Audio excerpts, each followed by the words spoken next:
Okay, everyone, welcome back. We are here day 2, 3. I don't know. Time is a false construct. I don't even know what day it is anymore, but we are so blessed to bring you Annette Gregg, CEO of Site, here from Site Global. And Annette, so tell us a little bit about how the conference is going so far. Well, thanks for having me. It's so exciting to be here because we do try to take our global conference around the world. But this is the first time we've been in the Gulf Coast area or Gulf States area. And it's a treat because Abu Dhabi and adjacent cities, Dubai, I know a lot of the attendees did some pre and post to Oman and Dubai. It really is a global incentive destination. I mean, the assets they have here. I mean, just when you thought you're in the nicest hotel you've ever been in, you go somewhere for dinner and, oh, now that's actually the nicest hotel I've ever been in. And for me personally, just some of the architecture that they've done, it's like, how is that building even standing? Let alone, it doesn't make sense from an engineering point of view at all, but I just love the innovation that I've seen in this destination. So you have kind of this ancient crossroads history juxtaposed with like massive amounts of wealth and innovation. It just makes it an amazing destination. So it's going really well. Thanks for asking. The UAE is, I mean, when I was here in November of last year and I took part in the 5K, 10K in the world that was 370,000 people. That's crazy. And it was a zoo. It was insane. I can't imagine. But it was so fun. There was just people everywhere. It was down this main road in the middle of Dubai that is never closed. And it's the one that drives past the Museum of the Future and all that stuff. Oh, yeah. And, Yeah. there's people like laying in the street taking pictures because it's not usually open. That's amazing. Like, in context, how many people do you think run the New York City Marathon? Well, but you have to qualify for that. So let's just say it's sold out every year, but it's probably 25,000 maybe. Yeah, 370,000. That's so crazy. Their commitment to wellness in Dubai is next level, and the UAE in general, they have all these ancient practices and whatnot that are really incredible. But it's not easy to get to necessarily. So let's talk about how was your trip here? What was it like? How many connections did you have? Yeah. Well, again, it's part of being part of a global association is that one year it might be really convenient for somebody and then next year's maybe not your year for convenience, you know? So for me, I'm on the west coast of California, Southern California. So San Diego doesn't have a huge amount of international flights that actually get you over to Europe direct. So I did San Diego, Newark, Abu Dhabi. So That's not too bad. Did you fly Emirates? No, I'm a United girl, so we flew United. Yeah, and my husband's here with me, and so, you know, you kind of go with what the miles will allow you to do and all that stuff. So Makes sense. yeah. Yeah. Okay. So one of the questions we've been asking people while they're here, and for the right price, we can share all of it with you. I'm just kidding. Is how to up-level the arrival experience. Yeah. There's been some sessions today. Today's the education day that some people have been talking about. So do you have any thoughts on ways that people can up-level the arrival experience in general? Well, I think when you come to, I'll just talk about this location, and there are a lot of people that have never been to this region, and they don't know how truly global it is. I mean, everything's in English, multiple languages, really, all the signage is. It's very clear. There's so many Ubers here. There's so many options. But if you're a first timer to the region, it can be a little intimidating. So I think the more and more you can do is to get a familiar face right away, say, as soon as they cross over that security check from over communicate to begin with. This is what you're going to experience. This should take you, like we did biometric clearance. Actually, I flew into Dubai, biometric clearance. We were in and out through there in about 12 minutes. Like, it is so fast. So anyway, just let your attendees know you get through. But then right when you cross kind of that customs area, if you can have something that shows their name. I mean, the DMCs do that here for us. They've done it for our attendees, and that just helps everybody just relax a little bit. Okay, it's my first time in the UAE. I get it. It works like a shuttle system everywhere else, you know, and then they get on the freeways and they realize it's a very modern destination. I mean, the roads are better here than they are in most U.S. states, to be honest. And they're very sane drivers and they're very respectful drivers. In fact, it's kind of highly regulated, even how fast people go. So it's not a scary experience at all. It's very efficient. Well, and I think people love to see their name, and it gives you a comfort level when you're getting off the plane, especially in a country maybe you're not as familiar with. Yeah. And you see someone with your name, it just kind of lessens the anxiety of like, I don't know where to go. Someone's guiding you, and it just gives you a level of comfort. Like, okay, I think I'm going to be able to figure it out. Absolutely. And I think we just have to keep getting people moving around the world. And I just call it global citizens. Because if we're not able to get to these places, have that experience, realize, oh, okay, they're obviously a global destination, they know how to do business, then how can we sell that to our clients with any kind of confidence, qualifiers comfortable about experiencing places like this? And I'll give, one of the examples is Oman. I talked about it from a main stage, which is a destination not nearly as built up yet as this. They have amazing luxury destination assets. But we didn't know until we got there as a board. Now I can speak firsthand about it. And that's the beauty of really getting into some of these destinations.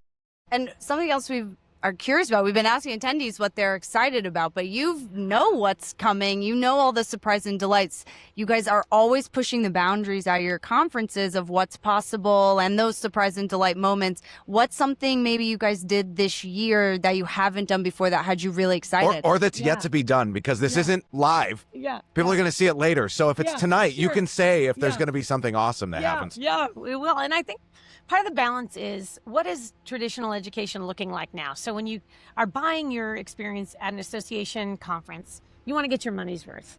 And I've been around associations for a long time, and the traditional formula seems to be, we're going to shove a ton of education down your throats for 2 days. So you can walk away and say, okay, I had 16 hours for my CEUs, and that felt like it was worth my... But Sight's turning that on its head a little bit, because the learner doesn't learn that way anymore. People's attention spans are different. There's a lot of content that's available and free at all times. Generations are skewing younger. They want to experience. We tell our attendees that incentives are highly experiential, so we're not going to stick you in a ballroom for 12 to 18 You minutes. bring them to this beautiful destination and you don't get to see anything because you're in sessions all It day. doesn't make sense. Starting a few years ago, we at least half a day of what we call destination immersion, which is an educational experience. It's so you can get out and see what it's like to run these events in these non-traditional or settings that you might not be familiar with.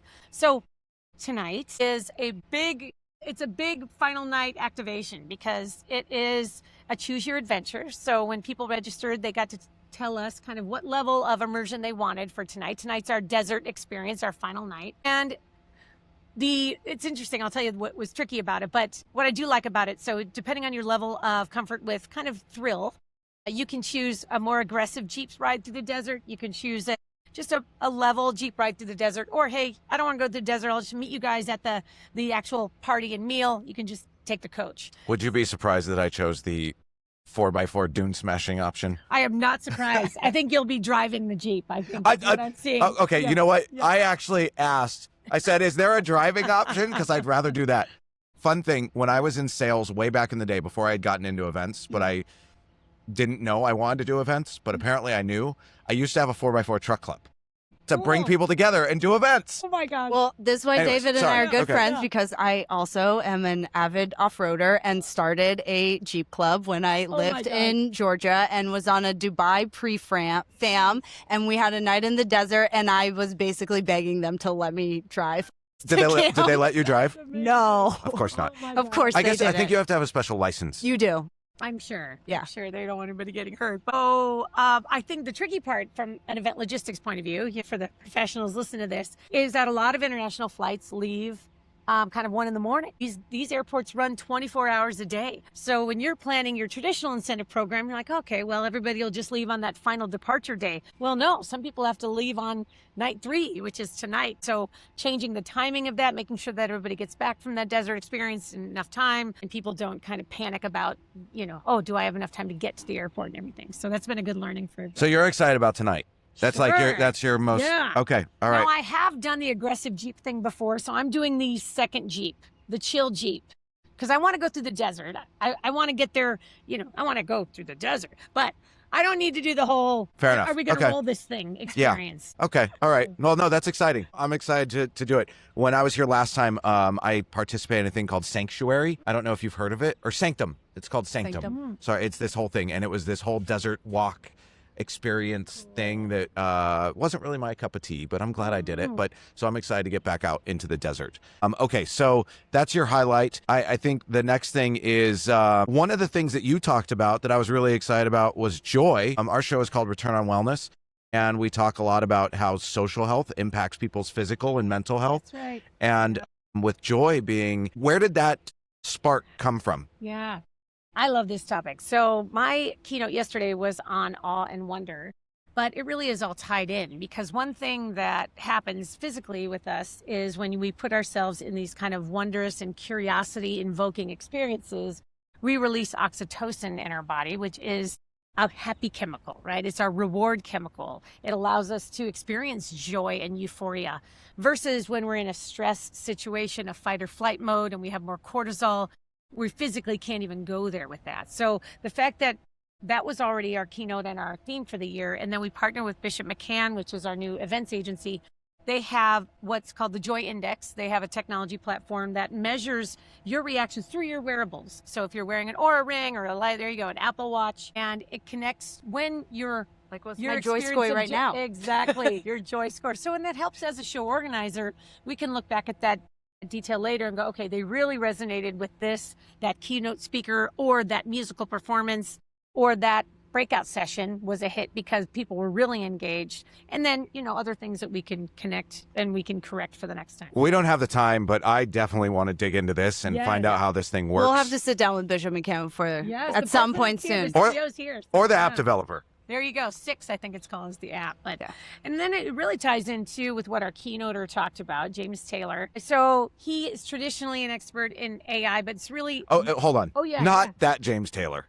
A different James Taylor. I did have somebody say, I can't believe you guys got James Taylor. And I said, associations are nonprofit, right? Let's reframe this, James Taylor. So he did not sing, but he gave us a lot of great content. And I really loved that we're all CEOs, we're all chief experience officers. And some of us have toyed with that brand before, that kind of title before, but he's absolutely right. We're experience architects, experience designers, and it's a privilege that we get to do that. So that's where it goes back to that balance of, okay, value on your involvement. Yes, you need education, but yes, you need a ton of experience, because if they're experiencing joy, awe, and wonder, they're going to retain those memories better. They're going to feel that was a more valuable use of their time.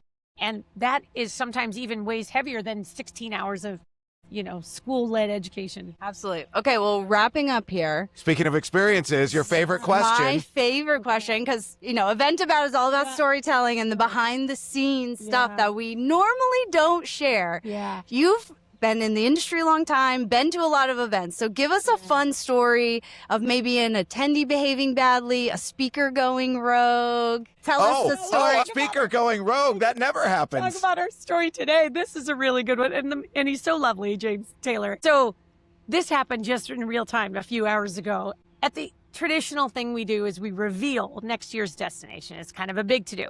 But because he's the speaker, he was in rehearsals and he knew that next year's destination is going to be in Vancouver, Canada. And during his presentation, he actually was telling a story about BC, and it was before the reveal. And he said, and congratulations, Vancouver, on getting the destination, the conference next year. And the audience did not know that yet. So he was horrified that he blew the big reveal, but we all just kind of laughed it off. Well, all of us laughed. I also think you handled it very well. You said you came back on stage and said, here's all the things he did really well. What he didn't do well was keep a secret. Or stay on time.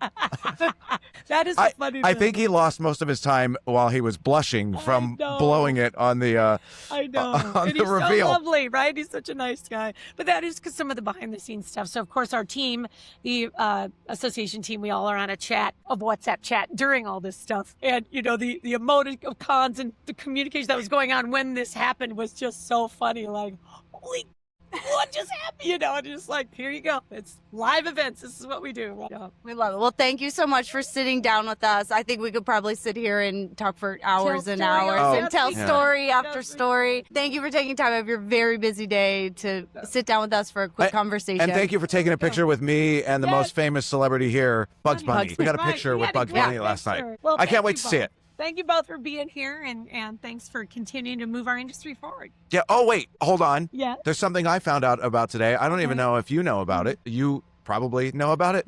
There's a wellness community starting, something of that nature. Yeah. So Site started official communities about 3 years ago. We've always had a sustainability committee, but we started these areas of interest, communities of interest, because right now we really have a localized experience around our 28 chapters. But what if you live in Thailand and you want to find someone in Los Angeles and you share a common, wellness interest?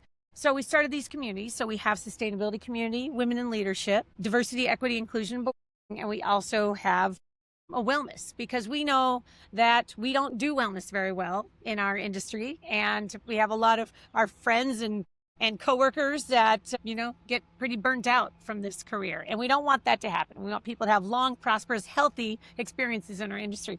So yes, it's probably about a year old, and we welcome anybody's thought leadership in that, and ways to just create content for our community and a safe space for people to come and share ideas on how to make these better experiences for everybody. I just learned about it today, so I'm very excited to get involved. So Good. I wanted to bring that up because the show's called important Return work. on Wellness. It's so important work. It was on point. Okay. Good. All right. Sorry. Megan, wrap it up for us. Thank you very much. Thank you for having us. We're so excited. The conference has been amazing. Thank so you. bravo to your team. Thank you. Having a great time. I think we're both first timers and definitely plan to come back. Great. Yeah. Thanks, you guys. Look forward to staying in touch. Thank you. Thanks. Thank you. You're